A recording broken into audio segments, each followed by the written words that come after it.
Hello, everyone, and welcome to a new segment, a new thing. Yeah, thing. I guess you could call it. That we're trying. This is a weekend updates. This is going to be a much truncated version of what we normally do. This is a news segment. We're going to do 3 news items that have piqued our interest over the weekend. But before we do that, I am Scott. And I'm Kelly. And this is the Right Wing Vegan. Please visit us on the web. www. Do you even have to say that anymore? No, I don't think so. I don't think you do. rwvegan.com. You can follow us on Twitter at veganwing. And you can email the show at rwvegan.gmail.com. At Gmail.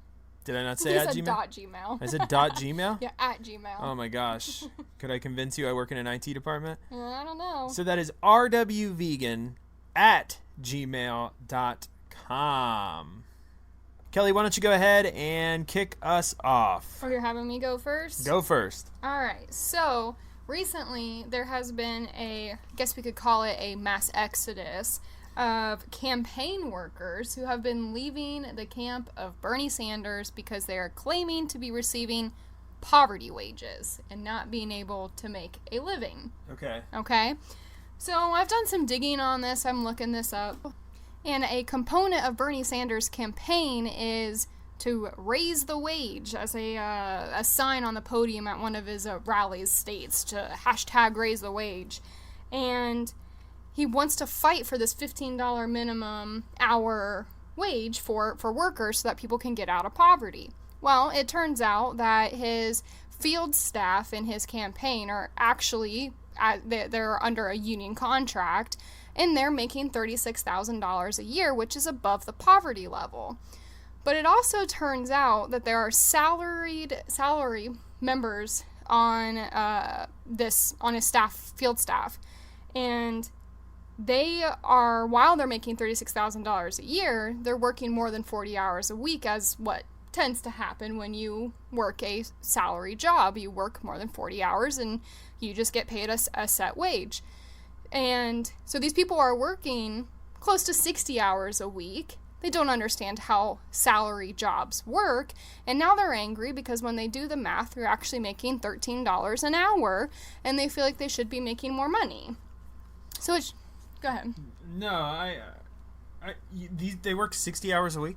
That's what some of these field workers are citing, that they're out there working more than 40 hours or up to 60 hours in a week, and not allowing them to spend time with family and to work another job if they need to. That's interesting because I don't know if it's all his campaign staff that's making a salaried wage. I don't know. It's some are and some aren't. Fox News reported, actually Juan Williams on Fox News reported that the salaries average out to about $13 an hour. Yeah, so for salary workers. For salary workers? So that is under the $15 hourly wage then, if it's $13 an hour. But they're also salary and they're employees. reporting 60 hours a week. Yeah. So I guess that would make sense if you take... Well, no. Yeah, if you have extended hours, but you're making only $36,000, and you can't take 40-hour weeks because you're not working 40-hour weeks. You're working 60-hour weeks. Yeah. So you would take that 60 number, and maybe that does come out to about $13. Well, yeah, and I'm sure it does, but the whole point of being a salary worker is that you don't really have a set work week hour. No. Yeah, you could be expected to work more than that or less than that in any given week, but you are a salary. No, 60's high. 60 is high. It's a bit extreme. That's incredibly high. That's ridiculously high. That's too high. That's so high that is like what a car salesman works. That's what somebody who gets paid commission works, because they choose to work that because they know that the more hours they put in, the more money they're going to get. Yeah. I think ultimately what this proves is that Bernie Sanders is a hypocrite. Yeah, and he really is a hypocrite, because even just 2 days ago on Twitter, he tweeted, "There is nothing extreme about raising the minimum wage to $15 an hour." So he's pushing for this, saying that, oh, let's do it, let's push this for 15, but yet he's expecting field workers to work extended hours and really only making 13. What's even more interesting about that is, beside the hour, which all my notes are about the hourly wage, obviously, but besides the hourly wage, first of all, I don't doubt in my mind that Bernie Sanders has no idea how much his field staff makes. I have no doubt in my mind that he barely meets these people. Oh, yeah. Maybe he does occasionally, but if they're unionized, which I've heard they are, then I'm going to assume that somehow, I don't know. I don't know how these people decide to work for Bernie Sanders or whatever. It doesn't matter. What matters is that Bernie Sanders is not only a proponent of raising the minimum wage, he claims to be a representative of the working class. Yes. And one thing I can tell you about the working class, because I would consider myself, well, I guess I'm upper middle class, but one thing I would I do work. I work 40 hours a week at least. Mm-hmm. And one thing that I can tell you as a member of someone who works as a member of society, someone who works for 40 hours a week, the last thing I want to do is work 60 hours a week. That is absolutely the last thing I would want to do. I don't think that any amount of money could convince me that working 60 hours a week is a good idea. Yeah, and what I wonder, too, is if it's an expectation that these people are working 60 hours a week, or if they are doing it just to try and spread Bernie Sanders' message around. That's what I'm assuming. I'm assuming that they're selling these people on the idea that, listen, we need you to go out there. We need you to go out there as long as you possibly can because this message is important and we need to get this message out. So these people are probably motivated to go out for 60 hours a week because they really believe the message, which is great, which is fine. You believe what, you're out there supporting what you believe and you're trying to get other people to believe it.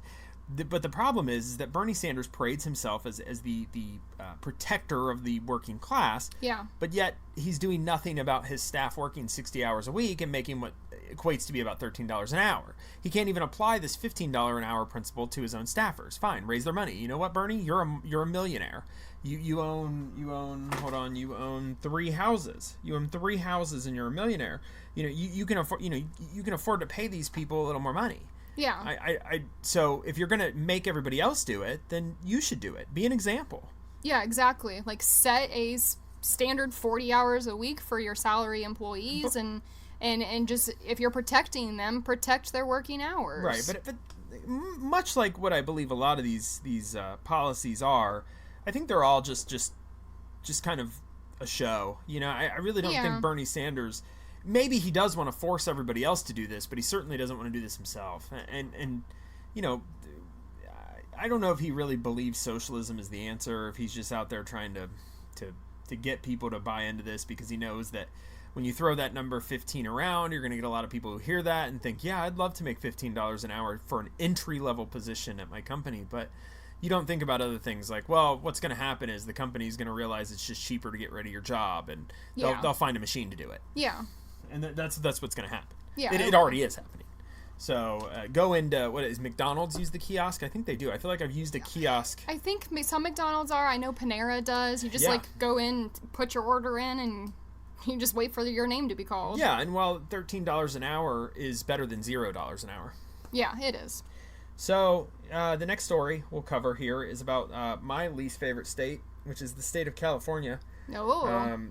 California is the undisputed champion of liberalism in this country. New York is in a very close second place. They definitely contend for the number 1 spot, California and New York. And they battle hard, but California is definitely the champ. They're a shining example. You hear about all these liberal policies, and these politicians are out here saying we should do this, we should do that, we should Green New Deal and socialism. And all you have to do really is look at California, and you can see how well these are working out. I encourage you to do that. Go ahead and Google California. Look, and while you're at it, look at the amount of homeless people who live in California.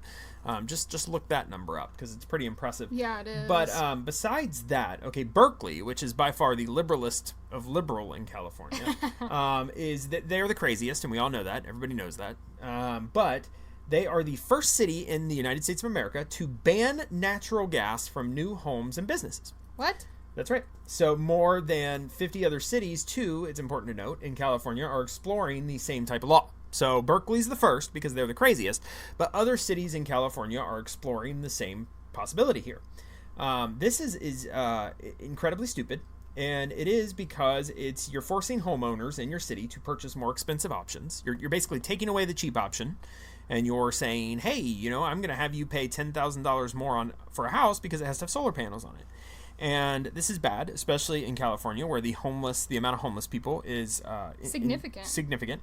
You're now increasing the amount it costs to own a home, which I'm sure it costs a lot in Berkeley, anyways. Because the funny thing is that usually liberals in these liberal cities they say they support all these whatever liberal laws, and they support these immigration, illegal immigration, just let them come in, but none of them are in these cities. So that's why they support it, right? Because they don't see the effects of what happens when you overpopulate an area. They don't have to worry about that because they all live in $500,000 houses, and there's no way an illegal immigrant's going to afford anything in their neighborhood. So they can keep them at a distance, but they can force them on everybody else, but they certainly don't want them on their front yard.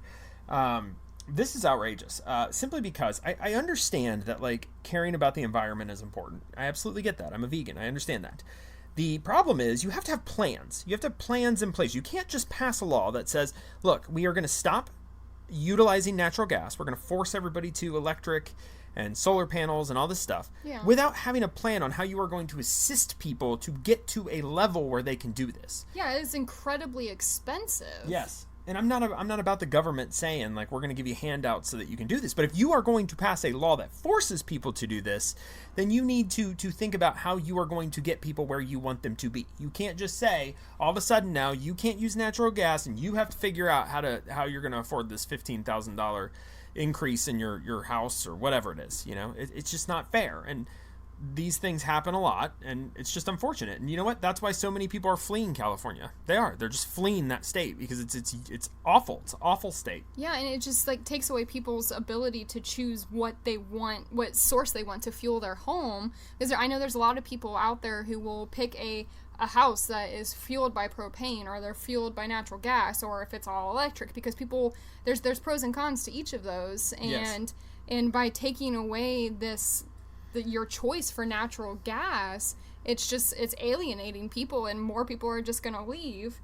I mean, they already banned plastic straws, so now they're banning natural gas. The only choice that liberalism wants to give you is the choice to murder something or not. Otherwise, they want to take all your choices away, and they want the government to make those choices for you. Yeah. The third item we're going to talk about, which is very interesting to me.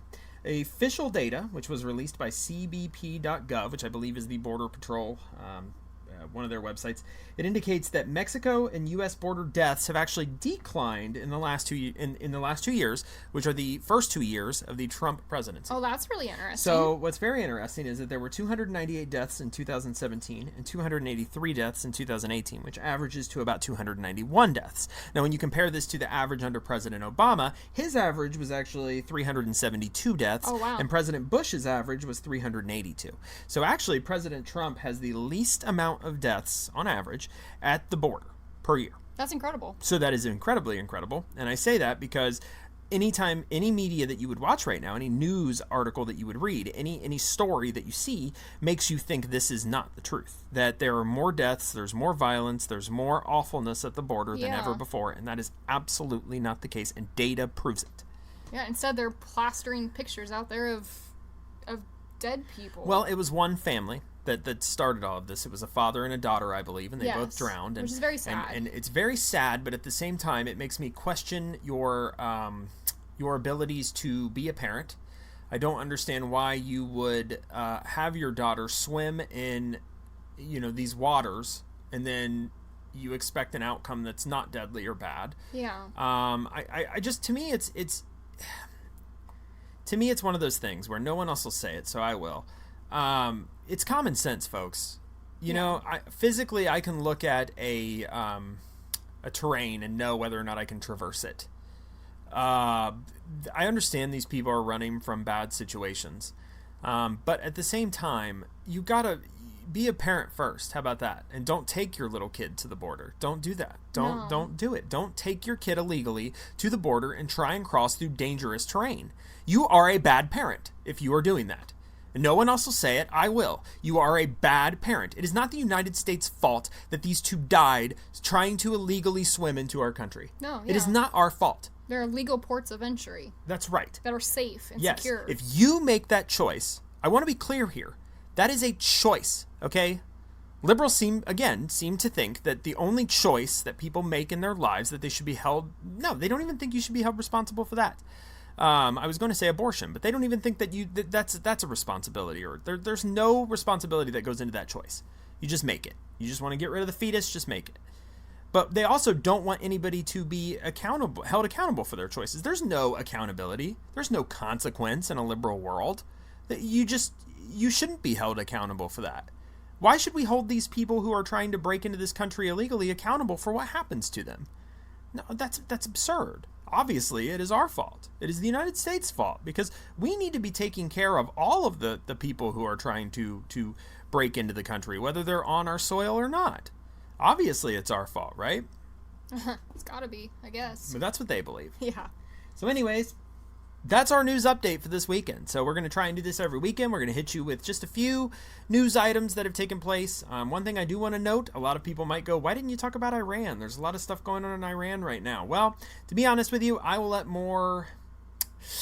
Build up? I will let more expert opinions comment on that. I am not a military genius. I do not know what the right course of action is. I have an opinion, but I will save that, and we will just see. I think tensions are very high, and I think there will be news continuing throughout the week about Iran, and maybe we will talk about it on Wednesday, but I will let the military minds speak about that and think about that right now.